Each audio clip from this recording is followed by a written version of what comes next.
Good morning, everyone. It's Christine. So, let's talk about clothes in the daycare center and something else that happened this week. So, we have in the handbook for my when I had my in-home and when I had my childcare center, it always says to label everything. Well, as we know, sometimes parents don't label everything, so things can happen. So when you have a lot of kids in a classroom or in your in-home, sometimes things go missing, like socks. Socks is a really good example of, like, they'll take the socks off and you're like, keep your socks on, and the next thing you know, you've got a whole bucket of mismatched socks. It happens easily. But I've had a few things that have happened over the last year that sometimes I just shake my head. I'll never forget the day that one of my classrooms, that we did not realize it, the kids had the same exact shoes, but they were in different sizes, and the kids somehow switched their shoes. So one kid went home with another kid's shoes, and then the other kid had the other shoes, and then the next time it happened twice, they each had one different size of shoe. So what do you do in those cases? Because we have cubbies for the kids so the kids can put their shoes in their cubbies, but sometimes labeling is so important and we forget to go back and check and make sure things are labeled. Well, this last week we had the craziest thing happen. Hi, Stephanie. Thanks for watching. We had the craziest thing happen this week. I had a uncle end up having to come pick up in my infant classroom, one of my under 2 classrooms. It was his first time. Staff ID'd him and everything. They thought, okay, great. They did the proper procedures. We know it's him. He took the wrong car seat. Because of COVID and all the rules and stuff, we've got car seats now in our lobby, and he took a wrong car seat.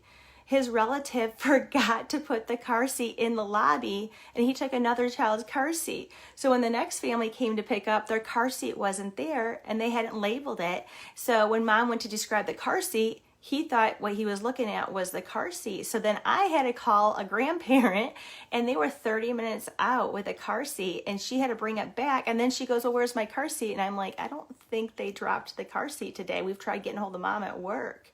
So I've had some weird stuff happen when it comes to clothes and car seats and shirts and coats. Oh, coats. Coats is a really good one. Have you ever had your coats mixed up and the kids have the same coat and you're trying to figure it out?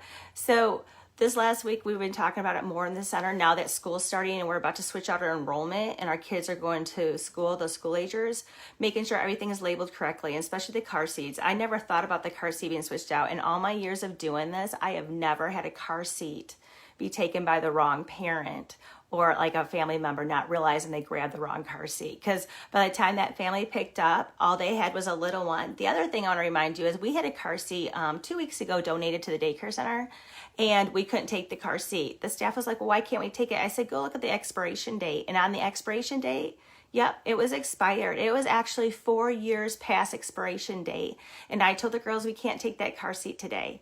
I said, we're going to have to make sure if someone wants to donate, that's fine. So we have backup. The only thing I have in my car is backup booster. And I was thinking about this, having a backup with us. I know, like, when social services bring kids to us or take them, they always have their car seats. But that's just a great reminder. Make sure everything is labeled and make sure when someone's coming to pick up, they take the actual correct car seat. I thought my staff was going to die. They could not believe he took the wrong car seat.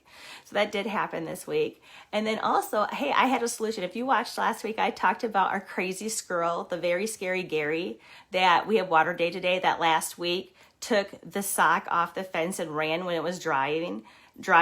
Well, anyways, I ordered a bigger dumpster because that squirrel took the territory of our dumpster, and we can't close the dumpster because it hits the ground. When they empty the trash, it hits and it's stuck. So I did order a bigger dumpster so the very scary Gary couldn't get my staff, because last night I was leaving and my staff was like by the dumpster. I'm like, what are you guys doing? I drove up and I was about to leave and they're like, we're trying to make sure the squirrel's not in there. We've got to dump the trash. And I'm like, oh my gosh, this squirrel's going to be the end of me. So I did order a bigger dumpster so my girls wouldn't be scared of the squirrel. So anyways, I hope you guys have a great day. Make sure everything is labeled. I've never had a car seat taken by the wrong parent before, but that was an adventure in itself this week. Never a dull moment in our world. You guys have an amazing, great day, and I will talk to you later. Bye.